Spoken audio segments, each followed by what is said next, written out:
माझं नाव सिराज अफसर अवतार, राहणार बारामती. मला 1 महिन्यापूर्वी छातीमध्ये दुखलं असल्यामुळे मला दवाखान्यात ऍडमिट केलं. त्यामुळे ते चेकअप केलं तर मला डॉक्टरने असा सल्ला दिला होता की तुम्हाला 3 ब्लॉकेज आहे. मी एंजिओग्राफी केली तर त्यात असं दाखवलं की 3 ब्लॉकेज आहे. त्यामुळे त्याने मला म्हणले की तुम्हाला एंजिओप्लास्टी करावी लागेल. तर मग घरी गेलो, थोडा विचार केला. तुमच्या पाहुण्याने सांगितलं की एक आयुर्वेदिकचं दवाखाना आहे, तर तुम्ही पुण्याला जावा.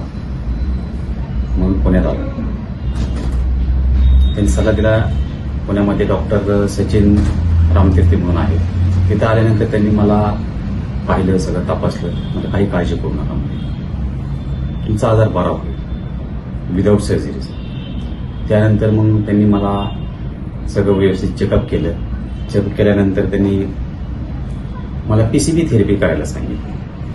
त्या थेरपीमध्ये मला इतकं बरं वाटायला लागलं. 15 दिवस झाले, आज मी परफेक्ट एकदम व्यवस्थित आहे. त्यामुळे मला इतकं आनंद पण होतोय की मला जी एंजिओग्राफी केल्यानंतर एंजिओप्लास्टी सांगितली होती, त्या आजारापासून मी आता सुखी आहे. म्हणजे मला पीसीबी केल्यामुळे बरं वाटते.